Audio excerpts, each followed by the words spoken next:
Le juge Grayson croyait condamner un adolescent ignorant jusqu'à ce que l'accusé commence à démanteler l'affaire comme un avocat chevronné. L'air du tribunal du comté de Los Angeles semblait épais, presque suffocant.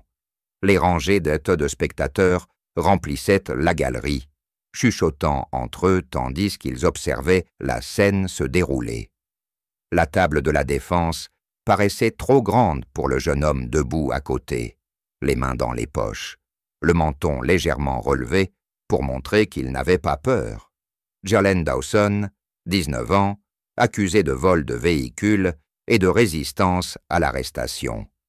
Les charges étaient graves, mais la manière dont le juge Walter Grayson le regardait montrait clairement que le vrai procès n'avait rien à voir avec la loi.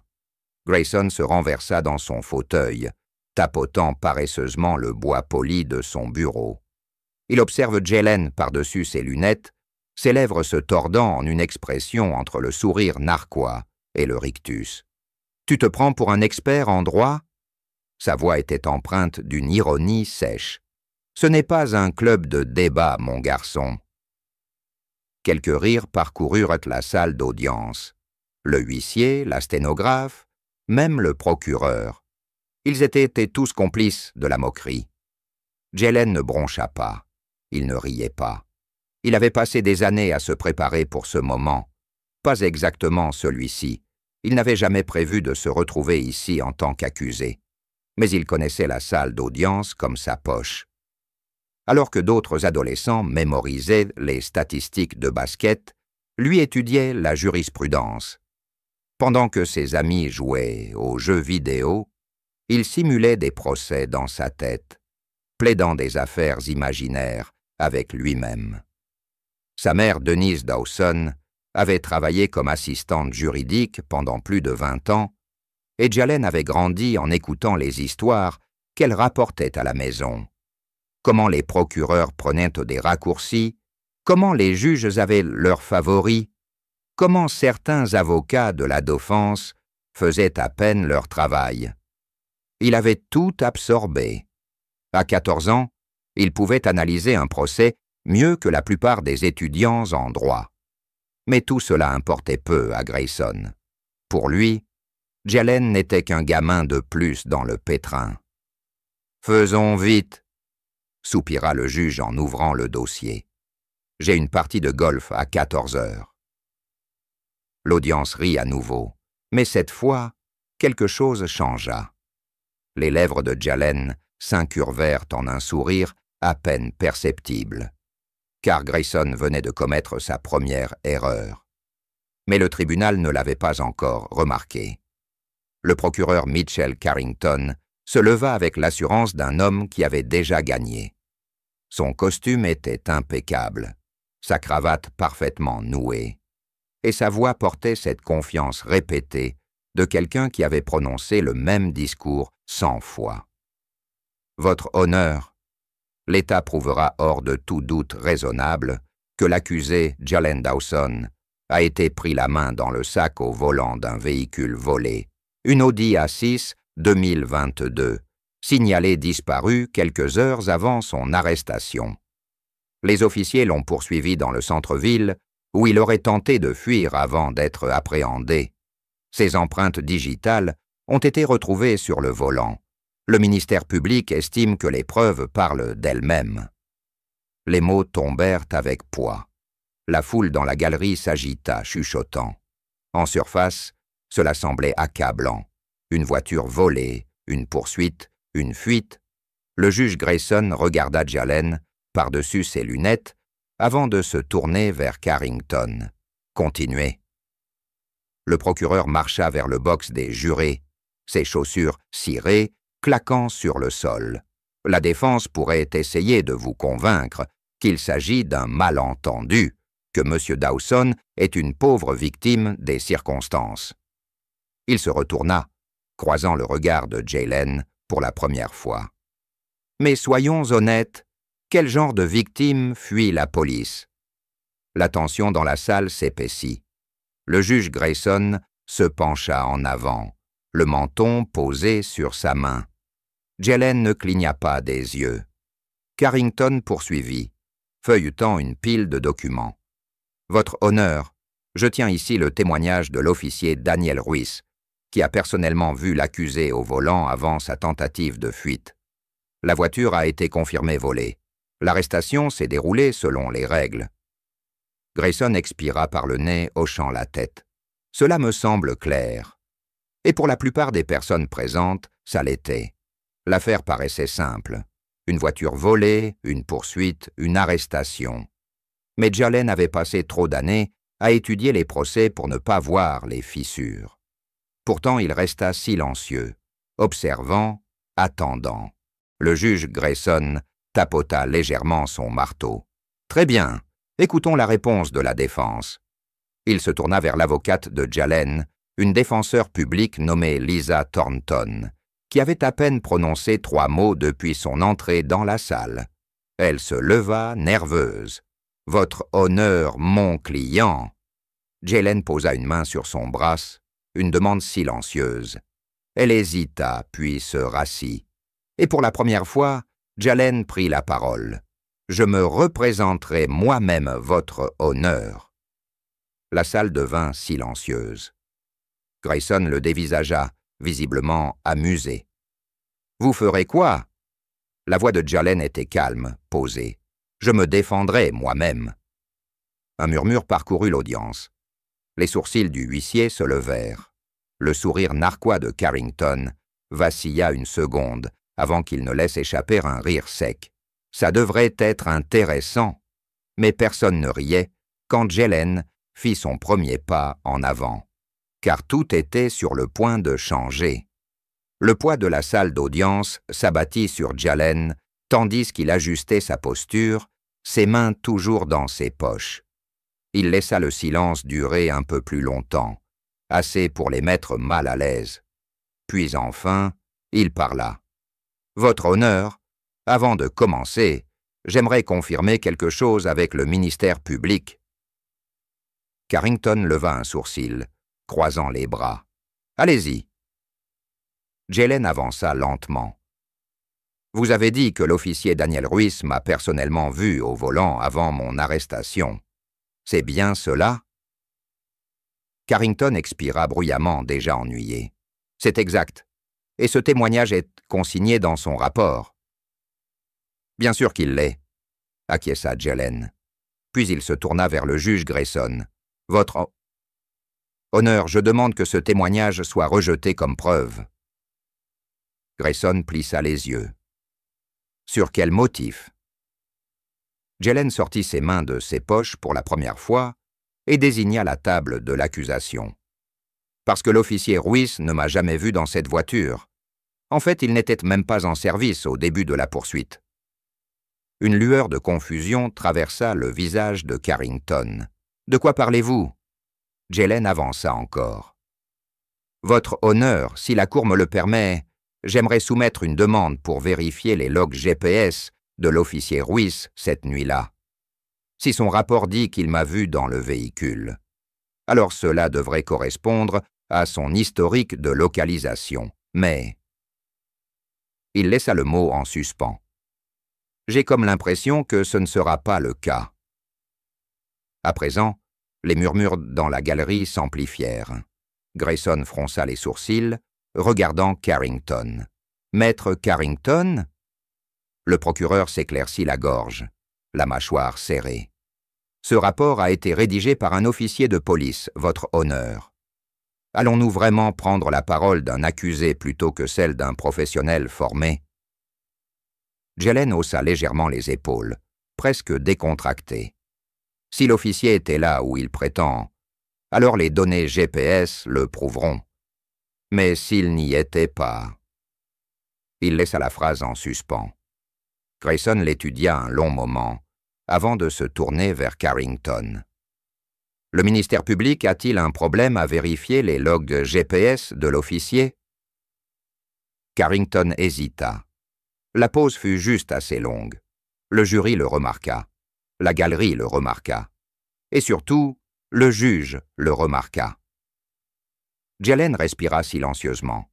Il avait passé des années à observer des procès, à étudier les procureurs, leurs tactiques, leur manière de jouer avec le système. Et il savait une chose avec certitude. Si Carrington était confiant dans son affaire, il ne tergiverserait pas. Grayson soupira, se frottant la tempe. « Maître Carrington ?» Finalement, le procureur secoua la tête. « Aucune objection, votre honneur. » Mais le changement avait déjà commencé. Pour la première fois, la salle d'audience ne riait plus. Elle était silencieuse. Mais la tension était palpable. Carrington remua ses documents, sa confiance impeccable se fissurant au bord.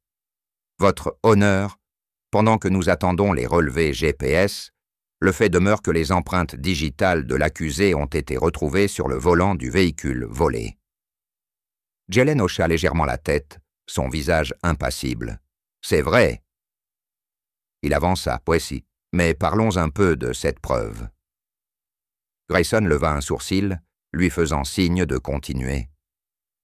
Jelen se tourna vers le jury, établissant un contact visuel avec chacun d'eux. « Le ministère public veut vous faire croire que trouver mes empreintes sur une voiture signifie que je l'ai volée. C'est l'histoire qu'ils vendent. Mais réfléchissons-y logiquement. » Il prit une profonde inspiration, gardant son ton calme et maîtrisé. Imaginons que vous entrez dans un magasin et essayez une veste. Vous mettez vos mains dans les poches, peut-être la zippez, puis la remettez en rayon et partez. Quelques heures plus tard, quelqu'un vole cette veste. Le fait que vos empreintes y soient, signifie-t-il que vous l'avez volée?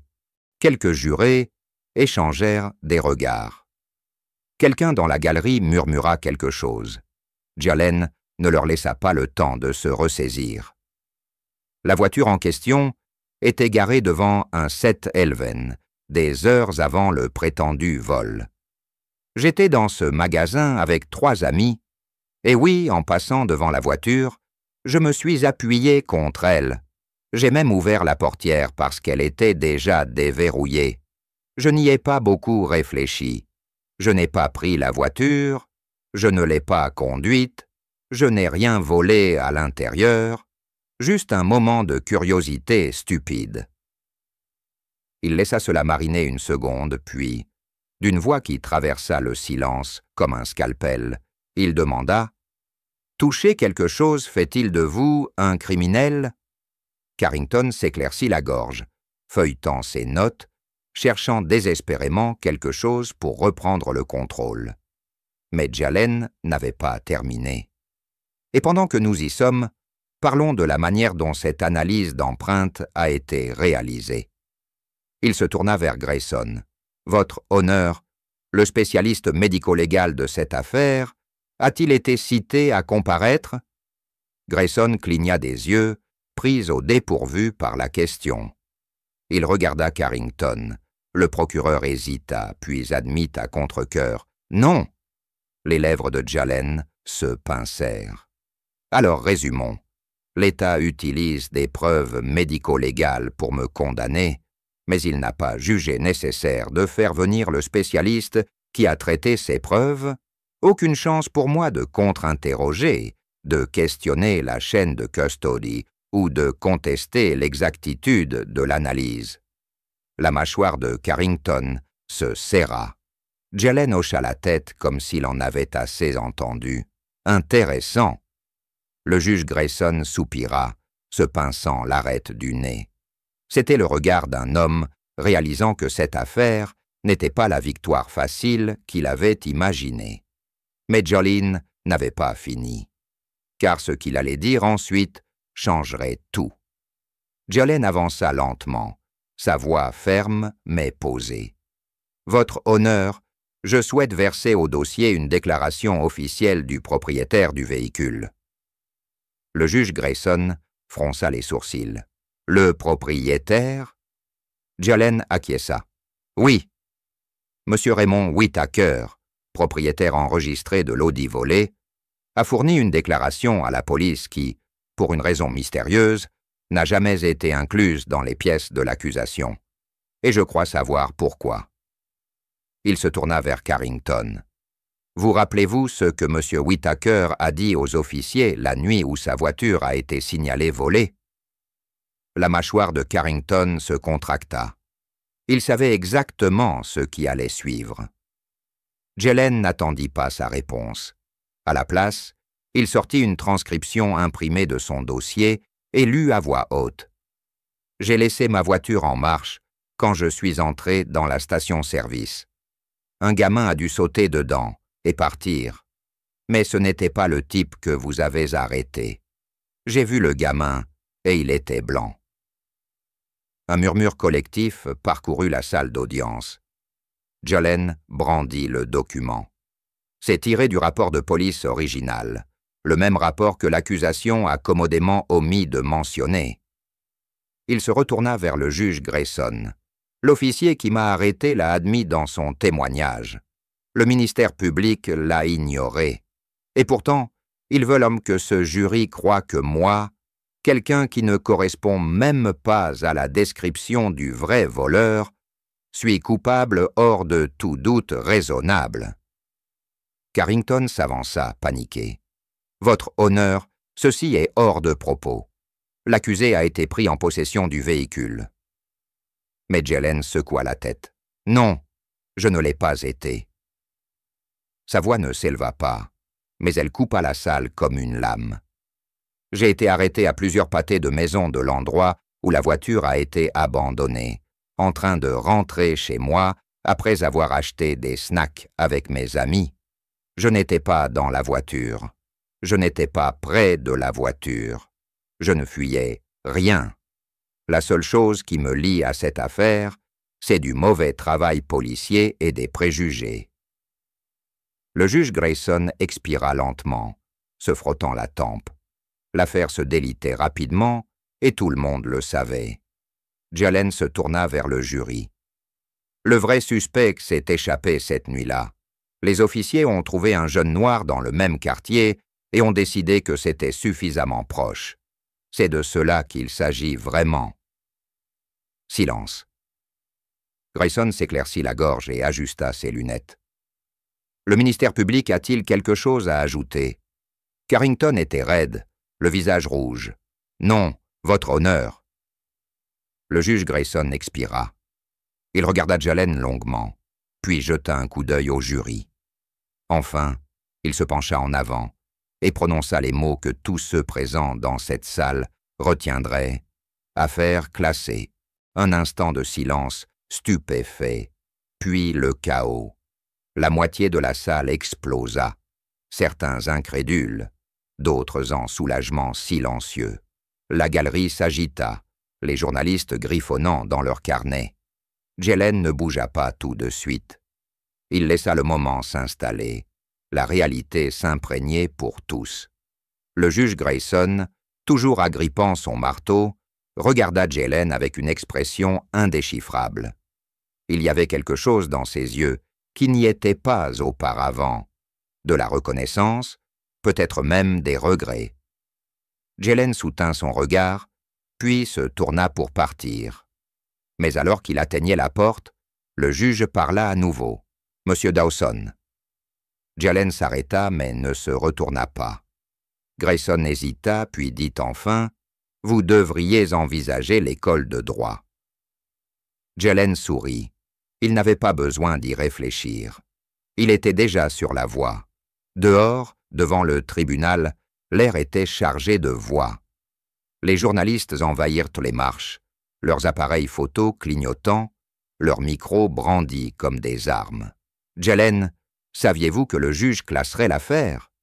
Que comptez-vous faire ensuite? Comment ça fait d'avoir pris un procureur expérimenté à son propre jeu ?» Jelen passa sa capuche par-dessus sa tête, ignorant les questions.